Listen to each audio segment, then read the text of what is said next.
रोग पहले हमारे बुद्धि में आता है, विचार में आता है पहले, फिर शरीर में अभिव्यक्त होता है। ये प्रत्यय और प्राच्य एक ही है? नहीं नहीं, प्राज्ञ उससे उल्टा है। प्राज्ञ का मतलब होता है जो बहुत उत्कृष्ट बुद्धि से युक्त है, और प्रज्ञा कहते हैं बुद्धि को। प्रज्ञा से जो युक्त है उसको प्राज्ञ कहते हैं। तो मोटी बात यह है कि कोई भी सुख या दुख पहले हमारे विचार में आता है, बुद्धि में आता है। व्यक्ति कहने लग जाता है ना कि भाई कुछ अच्छा सा नहीं लग रहा है, तो दूसरा व्यक्ति पूछता है कि क्या बात है, बोलिए तो मुझे भी नहीं पता क्या है, पर बस अच्छा सा नहीं लगता है, मन खुश नहीं है। और पता लगता है कि अगले ही दिन या तो वो बीमार हो जाएगा, या तो कोई ऐसा दूसरे की बीमारी का समाचार मिल जाएगा, कुछ ना कुछ तो गड़बड़ होता है। तो फिर व्यक्ति कहता है कि मैं कह रहा था ना, मैं कह रही थी ना कल कि मुझे अच्छा नहीं लग रहा है। तो इसका मतलब है कि वो जो रोग है या वो बाधा है, वो पहले उसका सूक्ष्म रूप हमारी बुद्धि में आ जाता है और उसके बाद स्थूल में आता है। ये तो हम बाहर की चीजों में भी देख सकते हैं। पहले कोई चीज हम लिखते हैं तो सॉफ्टवेयर में पहले उसको लिखा जाता है, फिर उसकी हार्ड कॉपी निकालते हैं तो वो हार्ड रूप में आ जाता है, स्थूल रूप में आ जाता है। तो ये मैंने बताया था कि सब रोगों का कारण है प्रज्ञा अपराध। विचार से सब रोगों की शुरुआत होती है, और विचार से ही सब सुखों की भी शुरुआत होती है। आगे चलो भाई। दीदी मेरा नाम शीला सिंह है। दीदी मैं झारखंड से हजारीबाग से बोल रही हूँ। जी शीला जी बोलिए। जी, दुख दोगुनस अंग में जत्व जो है, वहां तो आए नहीं अभी, वो तो अभी मैंने पढ़ाया नहीं है। एक लाइन आपने बोला दीदी, वो तो सूत्र बोला है, अभी उसकी व्याख्या करेंगे। अंग में जत्व मेरी समझ से थोड़ा सा ठीक करेगा। वो अभी मैंने बताया ही नहीं है, वो बताएंगे। अभी तो दुख पे ही कल कक्षा संपन्न हो गई थी। अच्छा जी दीदी ठीक। चलो पीछे चलो, आगे चलो। दो प्रश्न है दीदी मेरे। एक ईश्वर के बारे में आप बताएं, ईश्वर की अवधारणा जो उनके बारे में बताएं। क्या बताऊं? ईश्वर के बारे में क्या बताऊं? जो हमारे साधना पाठ में लिखा हुआ है पतंजलि, महर्षि पतंजलि के अनुसार ईश्वर क्या है, उनका स्वरूप क्या है, उनके गुण क्या है। नहीं तो अभी जो प्रसंग चल रहा है उससे हमें इधर उधर नहीं होना। इस प्रसंग से संबंधित प्रश्न नहीं उठाना है, उससे एक्स्ट्रा उठाएंगे तो फिर ये पाठ कहीं का कहीं चला जाएगा। जो हमारा सिलेबस है ना, उसके अकॉर्डिंग हमें चलना है कि व्यक्ति को तनाव क्यों होता है, तनाव क्या है, उसके वैदिक कारण क्या हैं, और उसकी निवृत्ति के वैदिक उपाय क्या हैं, इसके ऊपर हमें चलना है जी। नहीं तो फिर इतना बड़ा शास्त्र है, हम विषय से भटक जाएंगे। तो उसके बारे में किसी दिन करेंगे। दीदी करेंगे। मतलब निवेदन है दीदी कि 5 मिनट का समय दिया कीजिएगा। जो सूत्र मेरे समझ में नहीं आता है, आप जरा 5 मिनट उसके लिए फिर अलग क्लास लगाएंगे कि योग दर्शन किसी को समझ में नहीं आ रहा, तो उसका एक उत्तर तो ये है कि YouTube पे अब हमने सभी सूत्रों के भाष्य की जो व्याख्या है, जो मैंने पढ़ाया है क्लास में, वो हमने डाल दिया है YouTube के ऊपर। तो अर्पिता जी आपको बता देंगी, तो पहले आप वहां समझ लीजिए, और वहां भी यदि समझ में नहीं आए तो फिर हम आपको बता देंगे। धन्यवाद दीदी, बहुत बहुत धन्यवाद। प्रणाम बहन। रुचि जी रुचि जी बोलिए बहन। आप कहाँ से बोल रहे हैं रुचि जी? मैं बेंगलोर। बेंगलोर से बोल रही हैं जी। रुचि जी बोलिए। आप रोज बोलती हैं कि 1 घंटे ध्यान करना जी। ध्यान करना कैसे, ये मुझे जानना था। जी जी बिल्कुल, अच्छा प्रश्न आपका। और आज जो मैंने बात बताई है वृत्ति के बारे में, तो कई बार व्यक्ति ये भी कहते हैं कि आप ध्यान करने लग जाइए तो सब चीजों का समाधान हो जाएगा। लेकिन आज मैं आपको बता रही हूँ, मैं ही बोलती हूँ कि ध्यान करना है, लेकिन ध्यान करने से वृत्ति की निवृत्ति नहीं होगी। ध्यान का अलग फायदा है, ध्यान की विधि भी अलग है। और अभी जो प्रसंग चल रहा है कि हम अपने विचारों को, और खास करके उन विचारों को जो हमारे लिए आवश्यक नहीं है या तो दुखदाई हैं, उनको पहले हम रोकना सीखें, उनकी निवृत्ति करना सीखें। क्योंकि देखो, एक सीमा तक तो ठीक है विचार करना, लेकिन जब वो सीमा को लांघ जाता है तो फिर वो हमारे लिए दुखदाई हो जाता है। जैसे मान लो कि आपको बेंगलुरु जाना है दिल्ली से, और फ्लाइट बेंगलुरु में लैंड करके और आपको बिना उतारे फिर आगे चल पड़े, फिर टेक ऑफ करने लगे, तो अब तक तो ये फ्लाइट आपके लिए उपयोगी थी, लेकिन अब ये दुख का कारण बन जाएगी। आप कहेंगे कि भाई रोको इसको, बस यहाँ तक ही सीमा थी मेरी, इससे आगे मुझे नहीं जाना है। तो ऐसे जब हम अपने विचारों को रोकना सीख लेते हैं और जब हम खाली हो जाते हैं, खाली से मेरा अभिप्राय है कि जो पॉजिटिव विचार हैं या जो जिसको हम सुखदायी विचार कहेंगे, अक्लिष्ट वृत्ति कहेंगे योग दर्शन की भाषा में, वो जब हमारे चित्त में होते हैं तो फिर हम ध्यान में प्रवृत्त हो सकते हैं। ध्यान में प्रवृत्त होने के अनेक अनेक विधियां हैं, क्योंकि जितने मनुष्यों के मन उसके अकॉर्डिंग उतनी उतनी विधि। तो कोई एक विधि जैसे परम पूज्य गुरुदेव जो बताते हैं, तो उनके ऊपर मैं 2-3 के ऊपर चर्चा करूंगी आपके साथ। पहला उपाय है कि आप केवल कपालभाति करते जाएं 10, 15, 20 मिनट लगातार।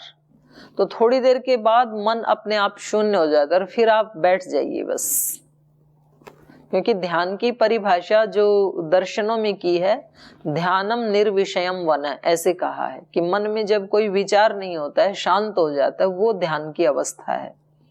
ज्ञान तो रहता है उस व्यक्ति को कि मैं शांत हूं, इतना विचार तो रहेगा और कोई विचारों का तूफान नहीं उठेगा। लेकिन तो एक उपाय है। दूसरा उपाय है ओंकार का उच्चारण करते रहें 10, 15, 20 मिनट तक, केवल ओम बोलते रहें। पर जरूरी नहीं है कि उससे विचार रुक जाए, वो सबके लिए नहीं है, किसी के लिए हो सकता है। फिर एक उपाय है अपने चक्रों के ऊपर ध्यान करें, जो अष्ट चक्र बताए हैं शरीर में। एक एक के बाद इसका क्या स्वरूप है, इसके उद्घाटित होने से क्या परिणाम बॉडी में आते हैं, माइंड में आते हैं, जो आपने किताब में पढ़े हैं अभी तक, उसी के ऊपर विचार करें।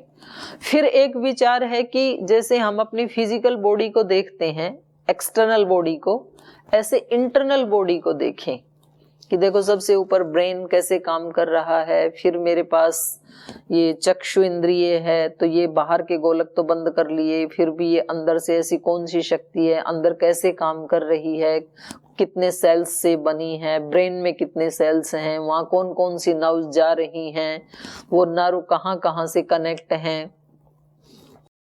फिर उससे नीचे आप आएंगे जिह्वा को, कंठ को, कर्ण इंद्रिय को, कर्ण शक्ति को, श्रवण शक्ति को, फिर वाक शक्ति को, ये कैसे काम कर रहे हैं, क्योंकि ये तो ध्यान की दृष्टि से तो स्थूल इंस्ट्रूमेंट ही है।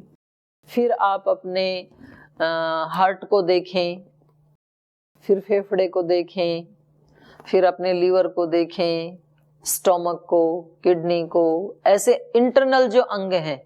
फिर उसके बाद प्राण को देखें, ये कैसे चल रहा है। इस सब को देखते देखते ही आप कब बाहर के संसार से हट गए आपको भी पता नहीं चलेगा। तो ये भी बड़ा इंटरेस्टिंग है। तो हर व्यक्ति के लिए एक विधि नहीं है, इन सब विधियों का प्रयोजन एक ही है कि हम जो इस स्थूल संसार में या स्थूल बॉडी में अभी बरत रहे हैं, उससे बियॉन्ड हो जाएं हम। तो फिर को जैसे पातंजलि योग दर्शन में जो उपाय बताया है, वो बताया है धारणा का। पहले यम नियम, फिर आसन। आसन का मतलब है किसी भी पोस्चर में बैठ जाएं जिसमें स्थिरता भी हो और सुख भी मिले। पैर फैला के भी बैठ सकते हैं, पद्मासन में बैठ सकते हैं, सुखासन में बैठ सकते हैं, वज्रासन में बैठ सकते हैं।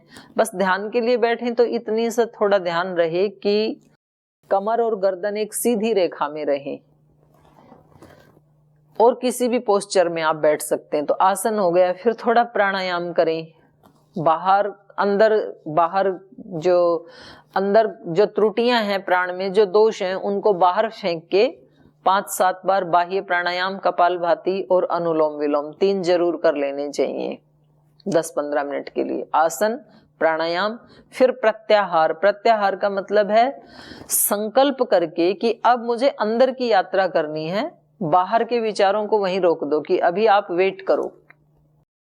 जैसे हम किसी मनुष्य को बोल देते हैं, कोई आके हमारे दरवाजे पे नॉक करता है, जैसे अभी कोई नॉक करे आपके दरवाजे पे, तो आप बाहर निकल के बोलोगी कि आप थोड़ा वेट कीजिए, मैं एक ऑनलाइन क्लास में जुड़ी हूं। तो वो व्यक्ति आराम से बैठा रहेगा बाहर कि ठीक है 6 बजे तक मैं वेट कर रहा हूं। ऐसे हमें अपने मन को भी बोलना है कि अभी आप आधे घंटे तक वेट करो, आपके साथ बाद में बात करेंगे। तो फिर मन सुनता है, ऐसी बात नहीं है। तो इसका नाम है प्रत्याहार। और प्रत्याहार के बाद है फिर धारणा। जो हमारी चेतना है उसको एक जगह फोकस करना है। धारणा के बाद फिर अगला है ध्यान। जहां आपने धारणा लगाई एक स्थान के ऊपर, उसको आप देखने लगे, या एक विचार पे लगाया आपने धारणा की, या किसी शब्द पे की, ओंकार के ऊपर की मान लीजिए, या किसी देवी देवता के चित्र, कहीं भी आपने धारणा लगाई, या अपने किसी शरीर के अंग में धारणा लगाई। उसके बाद अगला है ध्यान। इस सारी प्रक्रिया में जो सबसे महत्वपूर्ण चीज है वो एक ही है कि हमारा चित्त विक्षिप्त अवस्था से निकल के पहले एकाग्र अवस्था में आना जरूरी है। क्योंकि 5 जो चित्त की भूमियां हैं, क्षिप्त, विक्षिप्त, मूढ़, एकाग्र और निरुद्ध, तो 3 में तो योग होता ही नहीं है। 3 जो चित्त की स्थिति हैं वो तो योग की कैटेगरी से आउट है। योग की शुरुआत होती ही एकाग्रता से है। तो एकाग्र का मतलब होता है एकम अग्रम अस्ति यस्य चित्तस्य, जिस चित्त के एक कोई विषय आगे है, बस और कोई विषय नहीं है, सब हट गई, उसको कहेंगे एकाग्र। और जब एकाग्रता बन जाती है तो हमारी जो चारों तरफ शक्तियां वेस्ट हो रही थी वो एकत्रित हो जाती हैं, तो वो हमारे पास एक फोर्स बन जाती है।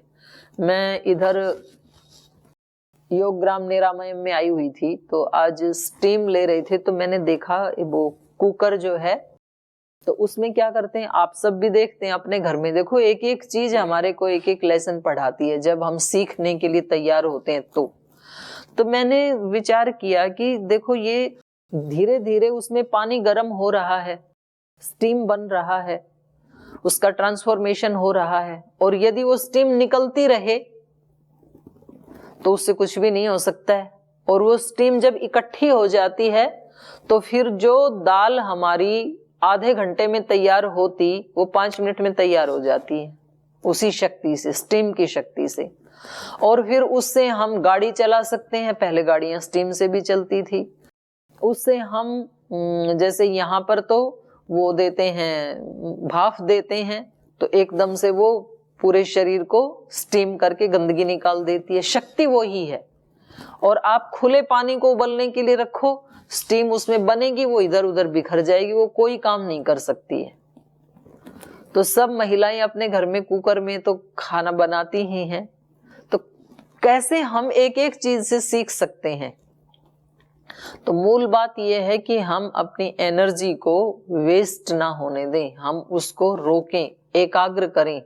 और फिर निश्चित रूप से जब आप देखो ना, सूर्य की किरणें तो पूरे संसार में फैली हुई हैं, पर वो किसी को भी जलाती नहीं है, बर्न नहीं करती हैं।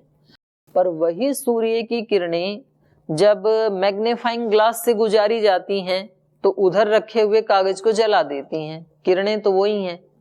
तो कैसे जला दिया? क्योंकि वो एकाग्र हो गई। अब जब एक जगह फोकस हो जाता है किसी चीज का तो उसकी शक्ति बढ़ जाती है।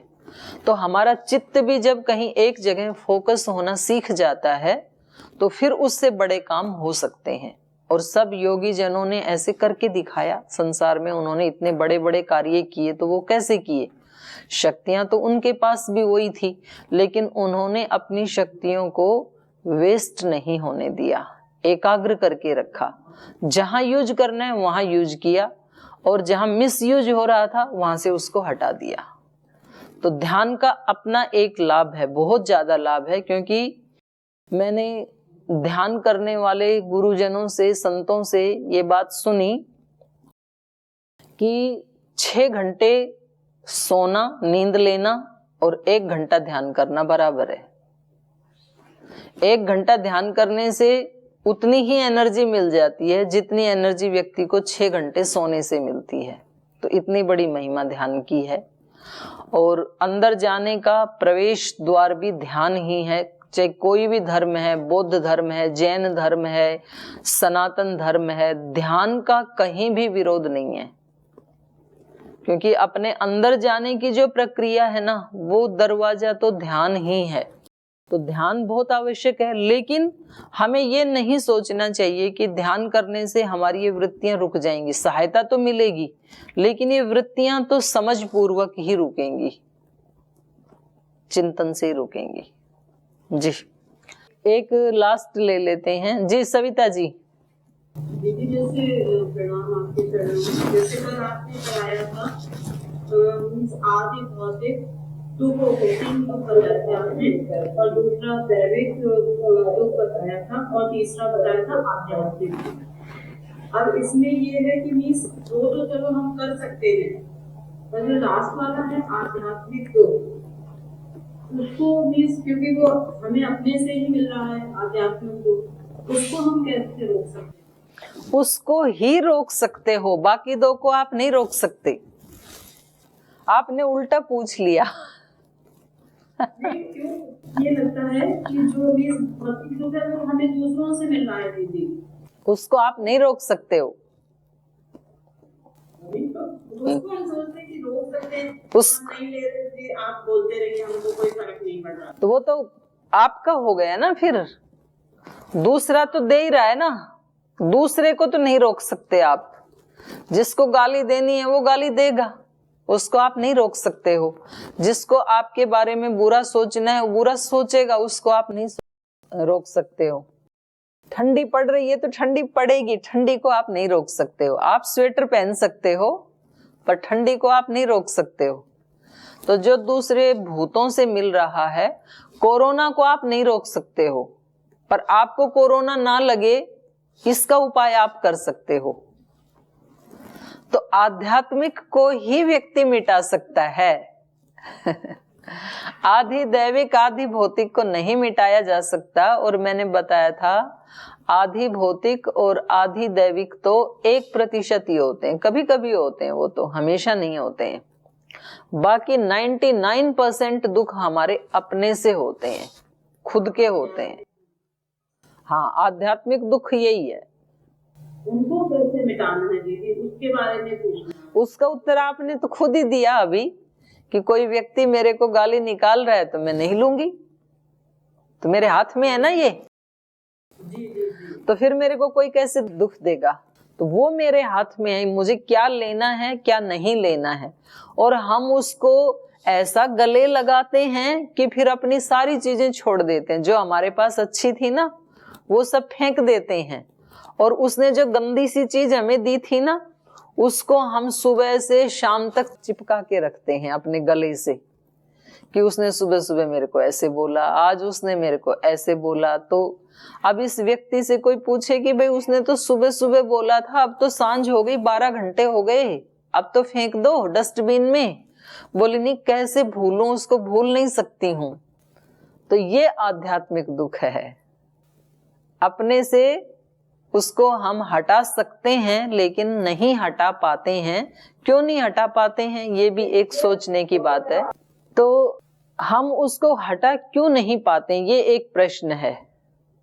क्यों हम ले लेते हैं? हम इसलिए ले लेते हैं क्योंकि हमारे पास एनर्जी की कमी है, उसके दुख की पावर ज्यादा है और हमारे पास उसको फेंकने की पावर कम है अभी। जब हम पावरफुल हो जाएंगे तो फिर हम जिसको हटाना चाहें हटा देंगे, रखना चाहें उसको रख लेंगे। इसको गीता में कहा है आत्मविनिग्रह, मन के तप में बताया है इसको, मनः प्रसाद सौम्यत्वम। और एक उसमें बताया आत्मविनिग्रह, अपनी आत्मा को, अपने मन को हम जहां से हटाना चाहें वहां से हटा दें और जहां लगाना चाहें वहां लगा दें। ये मन की शक्ति है और ये मन के तप से प्राप्त होती है।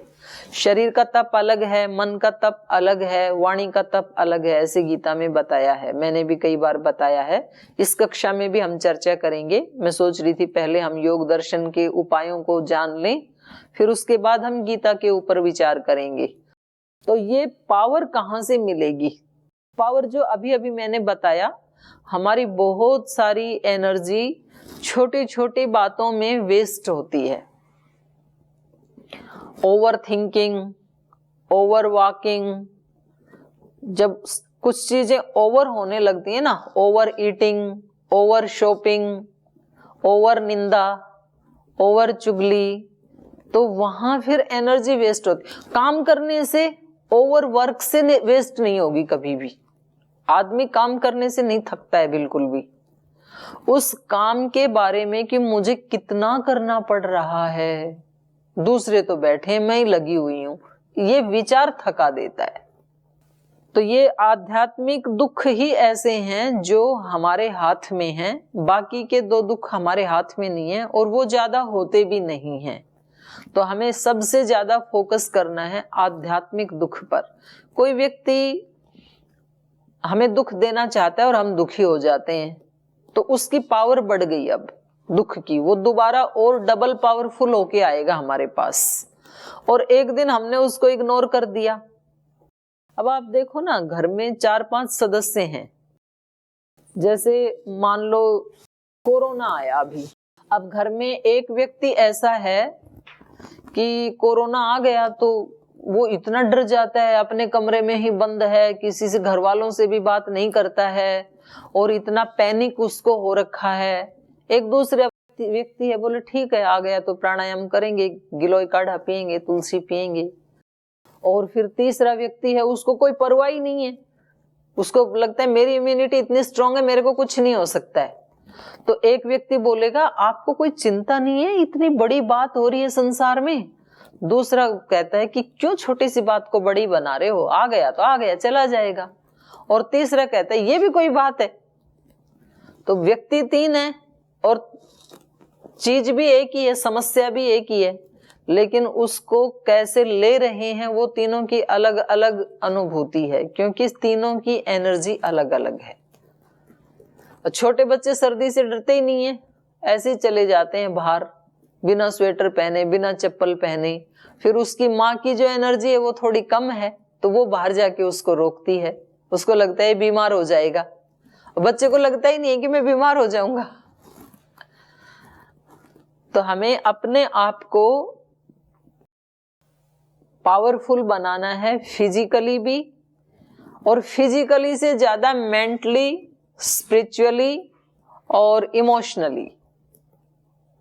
ज्यादा वीकनेस व्यक्ति की आती है, मेंटली वीकनेस होती है उसमें, इमोशनल वीकनेस होती है और स्पिरिचुअल वीकनेस होती है। तो इसको हमें ज्यादा पकड़ना है, क्योंकि हमारा अस्तित्व फिजिकल तो 1% ही है, 1% से भी कम ही है। तो हमें ज्यादा ध्यान 99 के ऊपर देना है। तो ये तो एक तो अपने आप ही ऑटोमेटिक ही ठीक हो ही जाएगा, इसके ऊपर भी ध्यान देना है, ऐसा नहीं है कि इसकी परवाह नहीं करनी है, पर ज्यादा ध्यान उधर देना है। तो चलिए आज तो समय हो गया, 2-3 मिनट बची हैं। किसी का प्रश्न है तो और एक प्रश्न ले लेते हैं। जी बोलिए बहन। ओम दीदी, मैं निर्मला मोदानी, कोम्बरम भीम जिला तेलंगाना से हूँ। जी निर्मला जी। दीदी दीदी मैं